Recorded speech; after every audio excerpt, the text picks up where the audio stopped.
Trust your heart to lead you home. Find the path that's yours alone.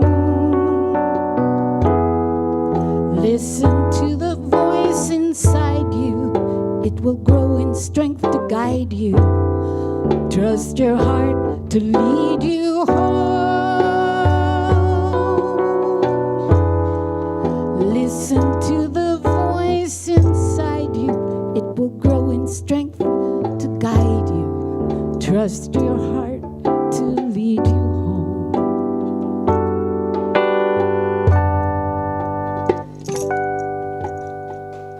All right. Beautiful.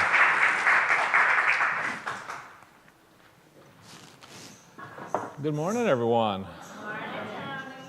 Happy Sunday.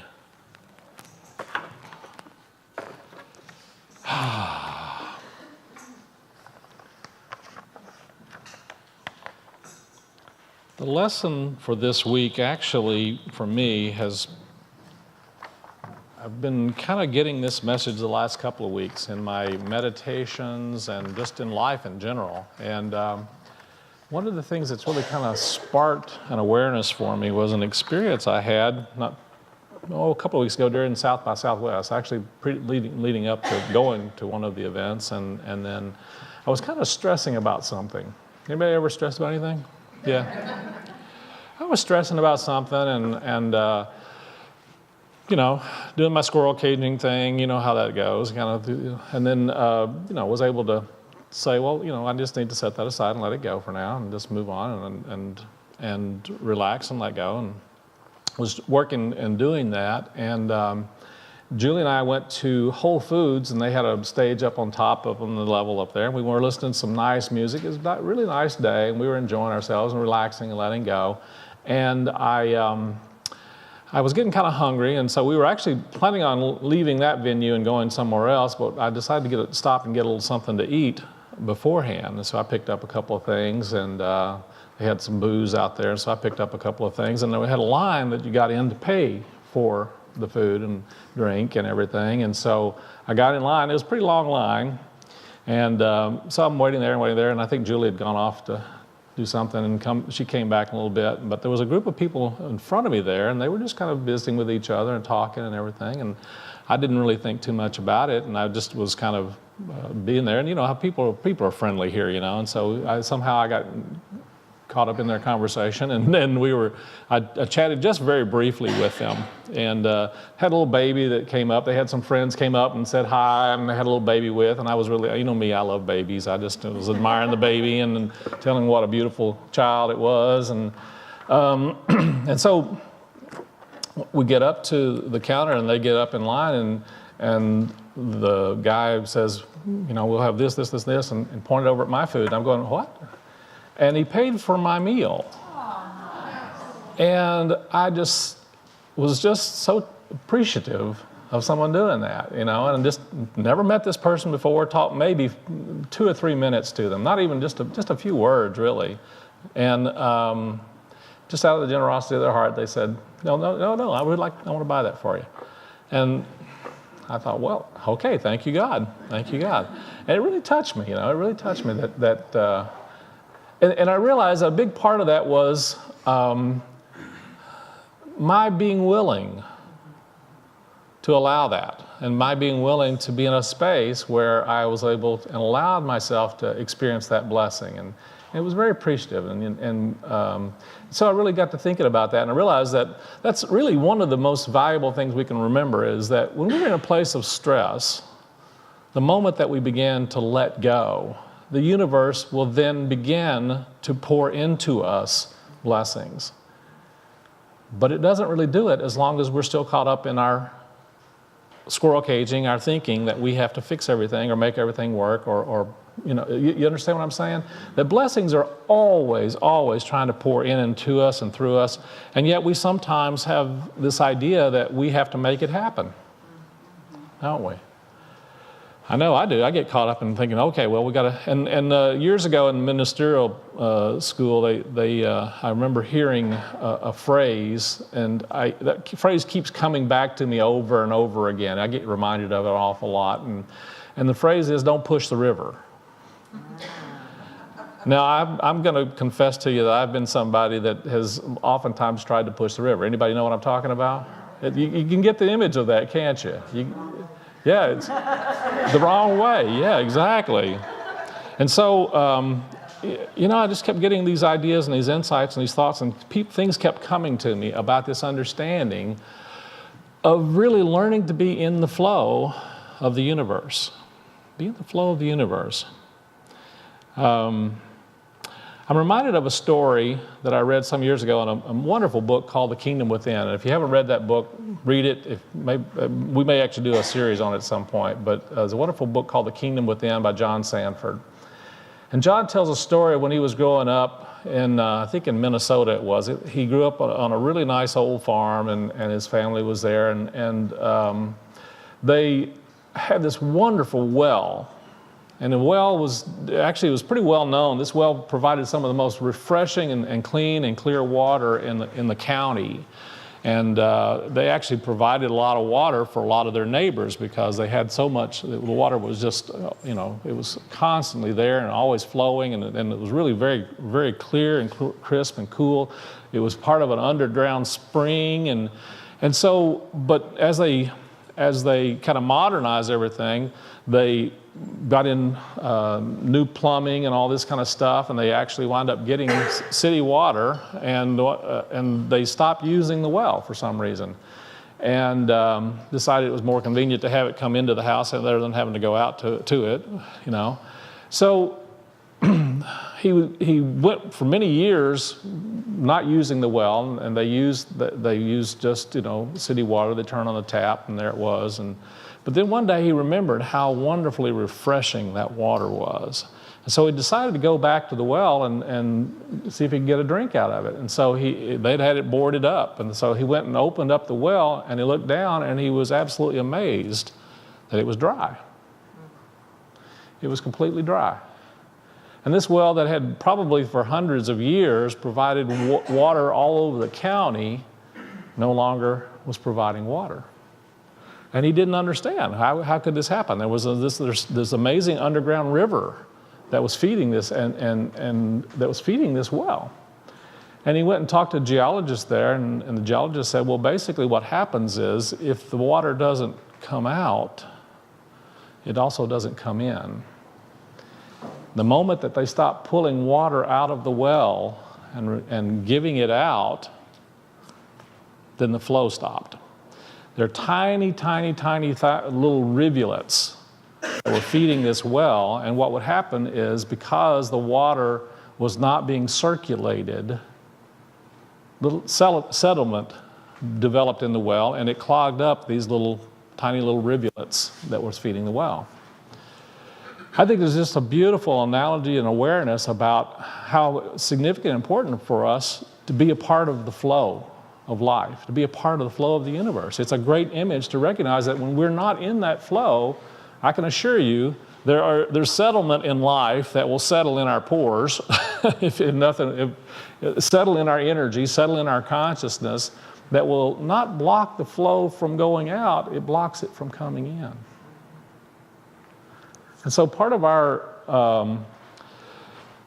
what really was coming to me is just this understanding that it's important for us to stay a part of the flow in the universe.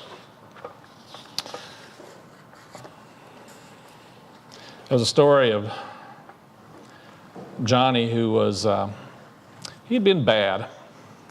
Johnny had been bad, and he got sent to his room. And after a while, he emerged from his room, and he informed his mother that he had thought it over, and he'd said his prayers, and the mother said, fine, and said, let's please the mother. And she said, if you ask God to make you good, he will help you. And Johnny said, well, I didn't ask God to make me good. I had asked him to make you more patient.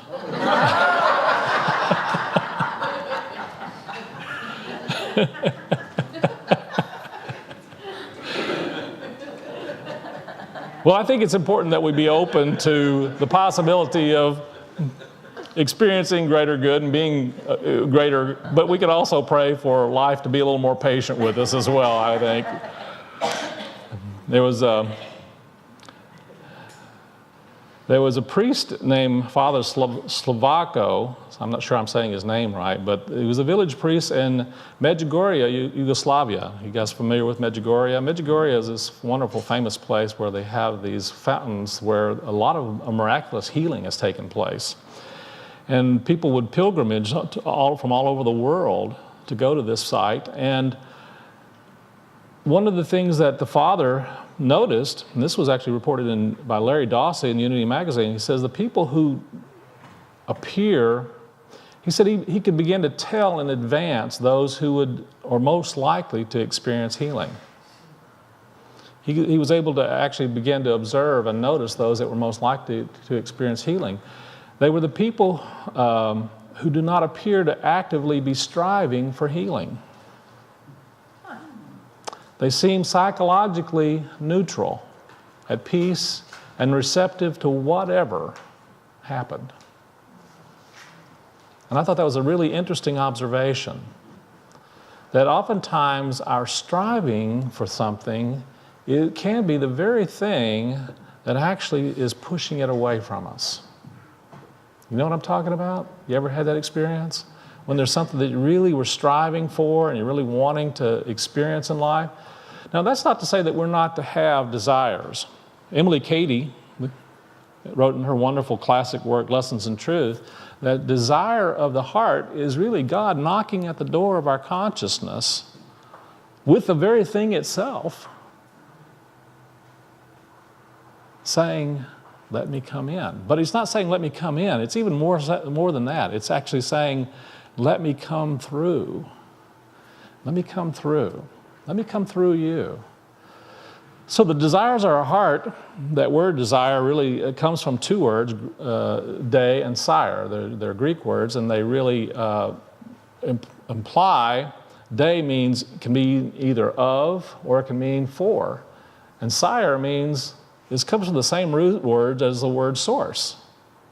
And so what we are talking about is something that is of and from our source. So whenever we have a desire, there's something there that is trying to be brought forth from our energy, our consciousness, in and through us. But in order for that to happen, we want to be in a place of allowing. You know, that's one of the words that has really been coming to me a lot lately, and it's really coming primarily through the teachings of Abraham. You guys familiar with this work at all? This is another wonderful work by Abraham called The Astonishing Power of Emotions. And Julie actually brought this awareness to me, a wonderful chapter on this understanding that our desires, they call them rockets of desire. We are always projecting these rockets of desires. How many of you don't have a desire? The reality is we all do. And if we think that we don't, then what we really are doing is we are desiring not to have a desire, which is a desire, isn't it? Yeah. So the reality is that's part of our creative being. It's part of our creative nature. It's part of our creative makeup. And we are a part of creating this amazing expanding universe. The universe itself is continually expanding. It is continually growing. It is continually unfolding. And it's going to do that whether we choose to participate or not, and it's doing it through us whether we choose to participate in it or not. In other words, we can choose to participate in this amazing creative energy and creative expansion and the flow and the giving of the universe, or we can choose not to, and we're fooling ourselves if we think we're choosing not to, because the reality is the very choice of trying not to be a part of that is actually a choice of creating something that's still a part of it. Can you see the logic of what I'm saying here? It's a little circular perhaps, but the reality is we are always in that energy and that consciousness of something is unfolding. And something is unfolding through us, and we get to participate in it either the way that Abraham puts it is, the universe is like a flowing river. It's like that river, underground river of the well. And it's always flowing, and you and I can choose to participate in that flow either by trying to paddle upstream or by trying to paddle downstream. We can go either way. We can either go with the flow, and we can allow things to come into our experience in our lives, or we can, as I was saying, we can try and go upstream. The thing that they point out that I think is really valuable is nothing that you really truly desire is upstream. And yet we spend a lot of time and energy paddling upstream, don't we? Nothing that we truly want and desire in our life and our experiences, nothing that we truly are open, is really there to bless us. There's really nothing upstream. It's all downstream. It's all downstream. The rivers always flow to the ocean. The universe always flows into oneness, even through its separate appearances. There's only a flow toward something greater. There's only a flow toward the good. There's only one presence and one power in the universe, and everything is flowing to manifest even more of that presence and power in our awareness and our consciousness. And so part of our work is to begin to, as they say, we can be a part of that flow. And one of the ways that we have a tendency to be a part of that flow is that we tend to try and row against it. Things show up in our lives and we kind of go, well, no, that's not the way it's supposed to flow. It's supposed to flow this way. Sound familiar? Yeah. There was one of my favorite stories is a guy I've shared this one before, I'll share it again because I like it. There was a guy who was, kind of having some challenges, having some struggles, and he was in his room and he was praying and he said, God, he had this job opportunity, but he needed transportation to get there. And so he's in there praying. He says, God, I need a car. I need a vehicle of some kind. I need to be able to get to this work, and I really need this job bad. And I'm, I just need a car. It doesn't have to be anything fancy. It doesn't have to be anything. Just something good, dependable transportation. So that's what I'm praying for. And here's a knock at the door while he's praying. And he goes to the door. He says, wait a minute, God, I'll be back. You ever done that? Pause, put a comma in the question. So he goes to the door, and it's his brother-in-law. And his brother-in-law is there, and he says, your sister and I have been praying about this, and we know that you've been having some challenges. And we've got this old car. It's not anything fancy, but it's good, dependable transportation, and we wanted to give you that. And he goes, oh, wait a minute, I'll be right back. He goes back in his room where he's praying, and he says, God, never mind, my brother-in-law took care of it.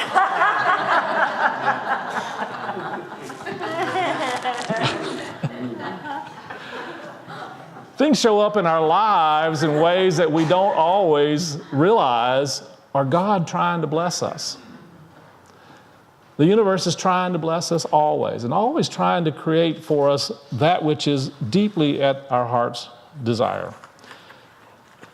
I was thinking about this, and there's in getting into the flow of the universe, there's a few different things that we need to be willing and be open to. One is we need to allow experiences to come to us and begin to recognize and be open to the possibilities that they're there as a blessing. Sometimes the experiences that come to us we don't necessarily always look at and see as a blessing. But if we're open to it, if we're willing, if we are allowing, what we will find is some blessing will come out of that experience. It may not look like it in the moment. Sometimes we may find ourselves resisting. Anybody ever resisted an experience? We're probably resisting some right now, right? If we can allow ourselves to let that in some way be a blessing for us, what happens is the universe then responds to that, and it already is there for the purpose of blessing us, but it actually helps us to see the blessing that's there already. You know, the reality is the well that I talked about earlier that went dry, the water was still there. There was still water, but it wasn't in the well because the well was blocked. But all they had to do was actually drill down a little bit deeper, and the water was still there. Heard a story of one of the most amazing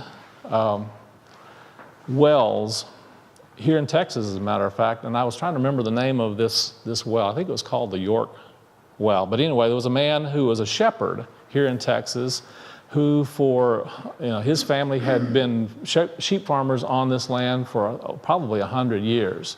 And this man was just barely making it as a sheep farmer, just barely. He actually wasn't really making it. He was struggling to even feed his family, to put clothes on them, to be able to put food on the table. And a company came in and did some seismic studies of his land, and they asked if they could do a wildcat well on his land. He signed the lease and gave them permission, and it produced one of the most amazing oil wells that I think is still pumping oil today. And he became a multimillionaire, but for almost 50 years of his life, he was in poverty, sitting on top of an oil well, sitting on top of one of the richest oil wells in the world. And I'm going to suggest to you that you and I are like that shepherd. Oftentimes, there are blessings that are open to us that we just have not really tapped into, that we have not opened ourselves to. We have not opened to the possibilities of the good. We've not opened to the possibilities that there's something greater, even underneath our very feet. When I say underneath our feet, feet metaphysically in the Bible represents understanding. And so sometimes when something is deep underneath our understanding, part of our work is to go deeper, isn't it? Is to listen a little deeper, is to pray a little deeper, to be open to more possibilities of good. And to be a part of that flow, we need to be open to not just allowing, but also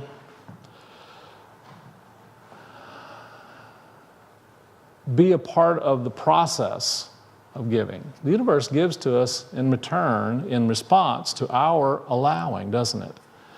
But a part of that allowing is also the allowing to flow outward as well as to flow inward. I love this story. Some years ago, there was a small boy, about 10 years old. He went into a small coffee shop counter restaurant and sat at the counter and asked the waiter. The waiter came over and put a glass of water in front of him and asked the waitress, actually it was a waitress, and said, well, how much is an ice cream sundae? And the waitress said, well, it's 50 cents. And so he looked down at his hand, he started counting, and he said, well, how much is just a plain dish of ice cream? And the waitress kind of got a little brusque with him because she was busy and there was a lot of things going on. She was trying to wait on different tables. She said, well, that's 35 cents. And so he said, well, I'll just have a plain dish of ice cream, please, ma'am. So she said, all right. So she came over and she gave him the ice cream. And then she went and waited on different people, and she came back in a couple minutes and the ice cream was gone. And she looked down and she saw the empty bowl of ice cream and 15 cents sitting next to it. That was her tip. And he made sure that he had enough. He could have bought a sundae. Couldn't he? But he made sure that he was taking care of the waitress. That story always touches me because I know that giving nature is going to take that young boy a long way in life. It takes us a long way. When we look out for that opportunity to be of service, to be out there to give. One of my favorite memories was a memory of when I was 4 years old on my 4th birthday. And on my 4th birthday, my mom had a wonderful birthday party for me and had some of the kids in the neighborhood. Probably the only one I remember of my mom really being able to give a birthday party and invite all the kids in the neighborhood. And I remember all the kids being there, and I can very clearly see sitting up on top of the refrigerator our radio. You guys remember, we used to have radios. Remember those? Yeah. Some of you don't know about that, but yeah. It was before the internet. It wasn't before TV, but I don't remember TV at that time. But and on the radio, I remember my mom saying, "Everyone be quiet, listen." And on the radio, the announcer came over and said, "This song is dedicated to birthday boy Tony Roebuck." Oh. And this is from Elvis Presley, "Ain't Nothing But a Hound Dog," my favorite song. And I was like, "Oh man, Elvis is singing right for me." Of course, I didn't find out years later that was a record, but I knew Elvis had dedicated that song to me and was singing "Ain't Nothing But a Hound Dog," and I was twisting away, yes, and it was one of my best memories, I have to say. Elvis would have sung to you. Yeah, exactly. Well, I tell you that story not so much because, I loved Elvis Presley. And I still love Elvis Presley. And one of the reasons why I love Elvis Presley is not just because of the way he moved his hips, like you ladies did sometimes. It wasn't even so much about his music. That certainly was a part of it. But Elvis Presley was one of the most generous people in this world. Do you know that? He was absolutely one of the most generous people that lived. His stories are just amazing of some of the things he did. There are legions of stories of as a newlywed couple that were walking down the street and looked in the showroom of a Cadillac dealership, and Elvis saw him and heard him talking and went in and bought him a Cadillac and gave it to him. He just said, "Which one do you like?" And they pointed to one, and he went in and bought it for him. There was a man washing down new models of cars, and he asked, he went in and was talking to the salesman. The salesman kind of brushed him off because he didn't think this kid, with long hair, with his sideburns and not long hair, but the sideburns and just dressed like any kind of street kid. He didn't think anything about him. He kind of brushed him off. But he saw a guy out there washing the caddies, and he says, "Are these caddies a good car?" And he says, "Yeah." He says, "Well, which one do you like?" He says, "Well, I like that one over there." So Elvis went in and said, "I want 2 caddies just like that, one for me and one for him." Yeah. Every Christmas he gave thousands of dollars to 50 of Memphis's charities. And no one will really know the number of people that he impacted by that. He understood the importance and the power of flow. It wasn't just in his hips that flowed. It was in his life. And he made a huge difference in the lives of a lot of people. Well, I think about this flowing also. A big part of flowing is not just in the giving, but it's also in the letting go. Being in the flow of the universe, there's an understanding that what we hold on to, we restrict, we limit, we hold back, and we block. Isn't that true? And it's only in the allowing that we experience the flow of life. Think about Myrtle Fillmore. Myrtle Fillmore was an amazing woman who really experienced healing for herself and shared that healing awareness with thousands, perhaps millions, maybe not all directly, but we're all a part of and recipients of the givingness and the flow and the letting go that Myrtle Fillmore demonstrated in her life. Letting go of judgments about her body, letting go of limiting beliefs, letting go of fears, blessing her body. And one of the things that's really amazing to me is that Myrtle Fillmore, before she made her transition, went around to all of her coworkers and said goodbye to them. And she said, "I have work to do on the other side." And she just said goodbye and went home and left. To me, that just is amazing. And it's an amazing awareness of just letting go, of trusting. The example and the image that Abraham gives is that when we're flowing down the river of life toward our source, the best thing we can do, the thing that we want most to do, is to row toward it.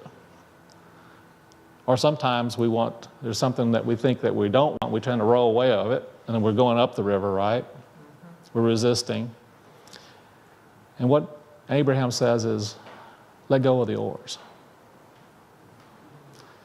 The way the universe works is, when we let go of the oars, the river takes us to our good. It takes us toward our desires. It takes us toward our blessings. It moves us in the way that we can't probably comprehend, and things will show up in our lives that we never anticipated and expected, and we'll find ourselves going through experiences that we never thought that we would go through, and we will find that every one of those can and will lead us into a greater experience of our blessings.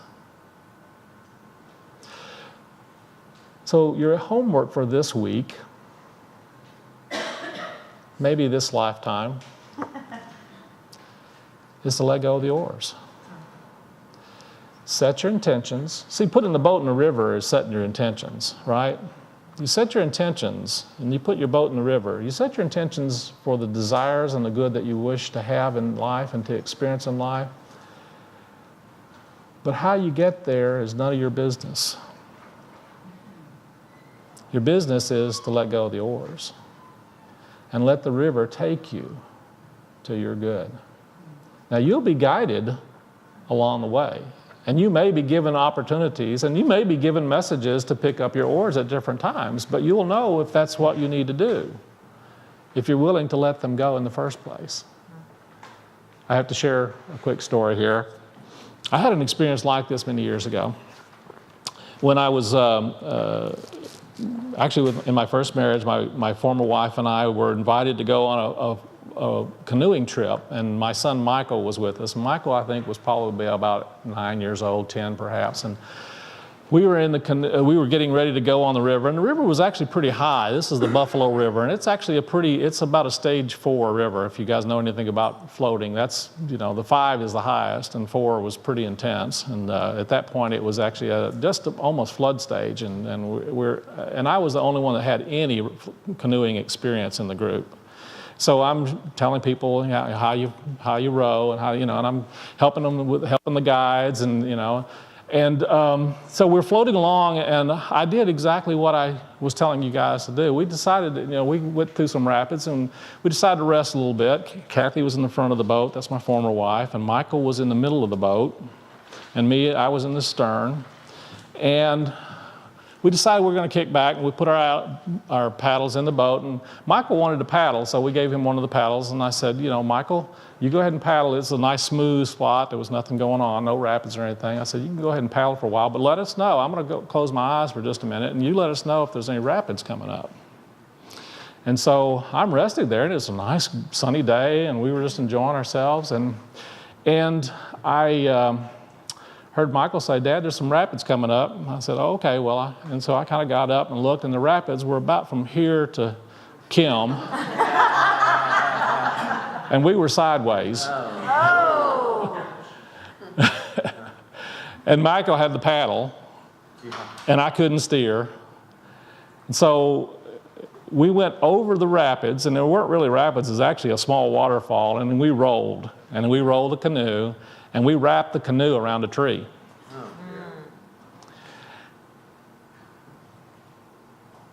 And, we got thrown out of the canoe, wrapped the canoe around the tree.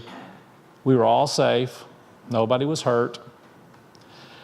And I went back and tried to get the canoe off of the tree, but the open part was upstream, and it was pouring water in, and it folded that canoe completely around. And there was no way. I tried to push against it. There was no way to get it off of the stream. And so we just had to leave it, and we wound up getting into the canoes with other people. Now, I tell you that story not to shake you up. Sometimes when we let go of the oars, we do have experiences that we don't anticipate. But I can tell you that's one of the most amazing memories of my life. And one is that we safely maneuvered out of that experience. We were not hurt, we were not killed. We went with the flow of the river. We did learn that beforehand, that you float downstream. If you get thrown out, you just go with it. And you float. And that's what we did. And so it really is still one of my most memorable experiences. You know, I didn't have to pay there was insurance on the canoe. They actually had insurance on those things. Can you believe that? So I didn't have to pay for the canoe. It just all worked out. You know, it all worked out well. And it still is one of the most amazing memories. And I get to tell stories like this, and I get to share this idea, this understanding that, yeah, sometimes you may wrap a canoe around a tree if you let go. But you may do it even if you don't. Because I've wrapped canoes around trees when I was trying to avoid them. Haven't you? Yeah. So this week, I'm going to invite you to really think about, to pray about, listen to what that means to you, to let go of the oars. To let go of the oars in your life. Where do you need to let go of the oars? I can guarantee you there's somebody thinking of it right now. You know, don't you?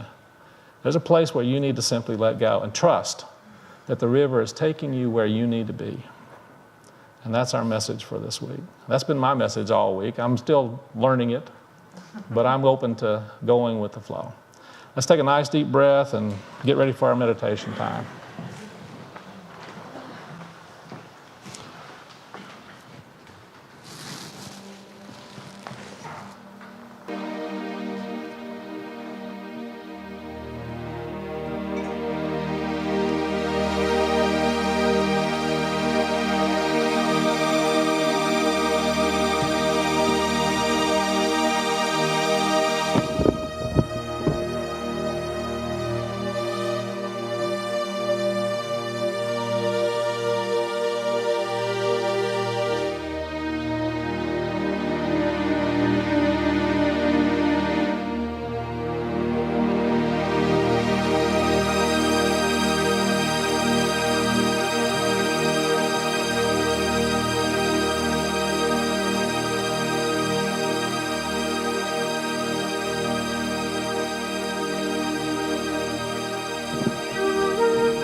So as you breathe in and out, just begin to feel that sense of relaxation and peace flowing gently over you.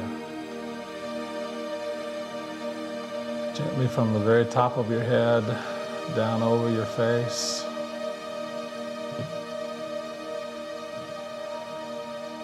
Feeling that relaxation and peace flowing through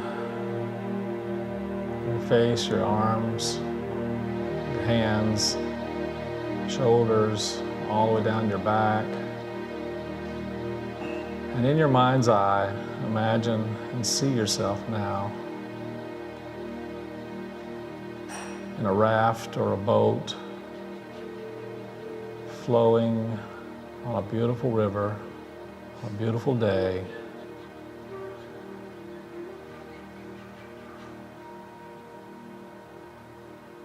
And in your mind's eye, I invite you to notice the oars that you're holding. What are those oars that you're using to try and control the flow of your life?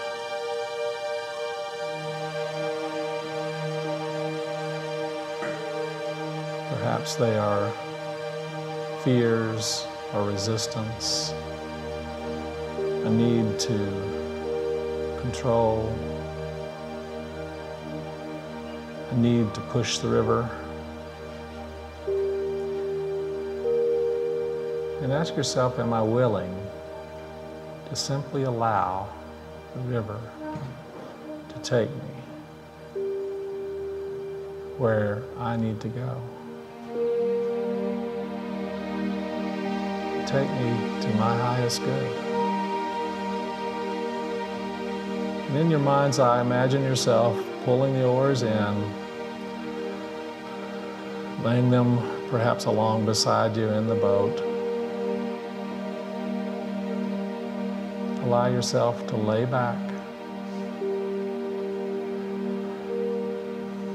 relax, and flow.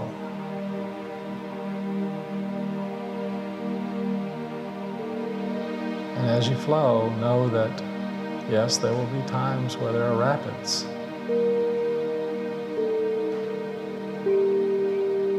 But even in the rapids,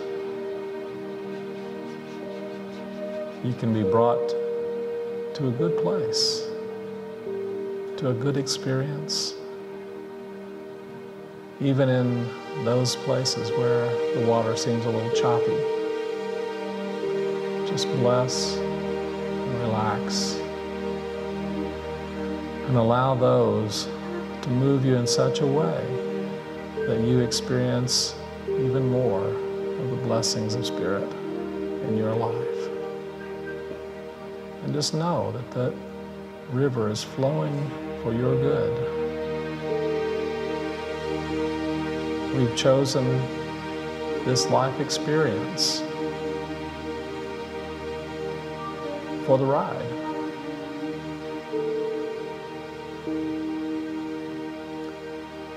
Enjoy the ride. And let that flow take you to the ocean of good that is always available to you. Let your heart be open to feeling and knowing the assurance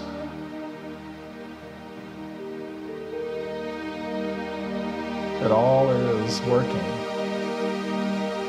in and through you to create a greater good in your life.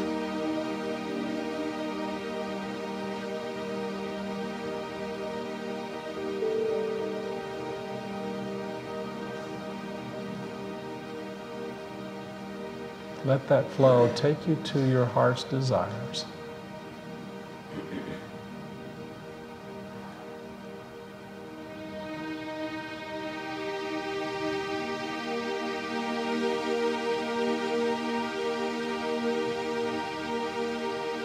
Take a nice deep breath. And release it. Take another nice deep breath and release it.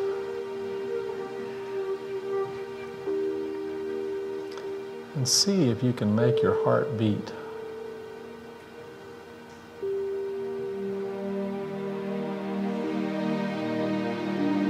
It's not necessary, is it?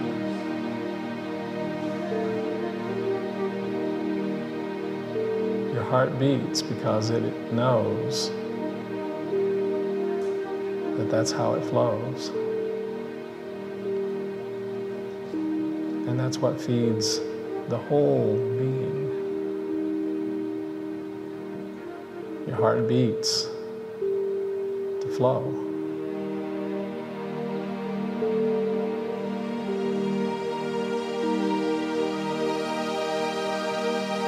It flows out, and it flows in, it radiates out, and it receives.